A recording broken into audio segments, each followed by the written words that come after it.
College students around the country gathered at the weekend to remember the 10th anniversary of September 11th, 2001. Jalea Hassan remembers exactly where she was. I was in the 4th grade and I was sitting in elementary school, and since we're like about 30 to 45 minutes from Shanksville, we actually saw the plane come over our elementary school before the Shanksville plane crashed. It seems everybody paused their lives to remember the events. Father Dave Griffin, who spoke at Friday's memorial at Old Main, remembers where he was too.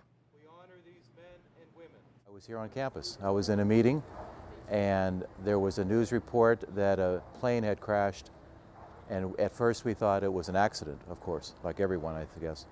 And then we began to realize that it was far more serious and far more tragic than an individual accident. Yeah. The seriousness of the event could be seen in everyone's face. But Representative Carrie Benninghoff reminded everyone to remember how life has changed since that fateful day. Before 9/11, I think people somewhat took it for granted, figured things were pretty safe and that we were in pretty good shape, regardless whether they went to an airport, flying in a plane, going to a public official's building. Most people never thought about somebody attacking a building where police officers might be working. Times have changed. And so as a state, as a county, and as a nation, we have really had to beef a lot of that up, change our priorities, whether it's border patrols, complementing the state police, and even some of the technology that was not necessarily always available in many small police forces wasn't a priority. Though solemn remembrance was at the forefront of everyone's mind, it's important to think of the changes, both domestic and international, that shape the world we live in. Changes that Jennifer Fox knows all too well. The second time he was deployed, it was my transition into college, and that was a hit home for me because I was leaving home. It was like my first time leaving home. I knew that I wasn't going to be living there again.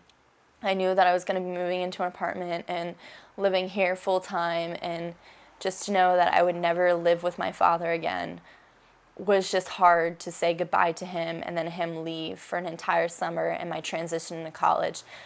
Though Jen's dad is now safely home, it's that time with him she lost that will never come back.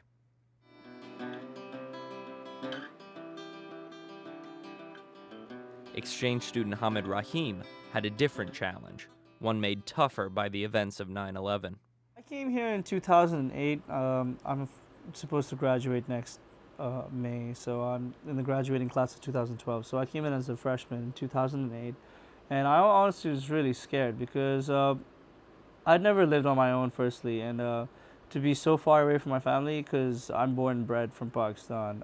I've lived there all my life. I've lived with my parents for 19 years, and to just come to a different country, a different culture altogether, just to like see and to live on your own. I was pretty scared, but I got here and I was fortunate enough to meet a group of people that was actually in the same boat as me, and they made the transition a lot easier because I never felt homesick because of them, and I've never felt homesick once because I've had such a great group of friends here and a great support system. I have my uncle up in New York City. I have my brother who's always a phone call away. My brother was at Penn State. He did help me a lot moving in and stuff, but I actually honestly I never experienced the culture shock because I think the transition was a lot easier than most people would have generally coming from a foreign country. But yeah, I didn't experience the culture shock, but I feel like the entire transition was a lot easier just because of the company that I managed to keep.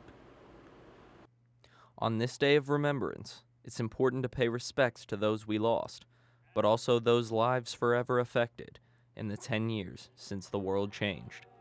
Phil Rosentraub reporting.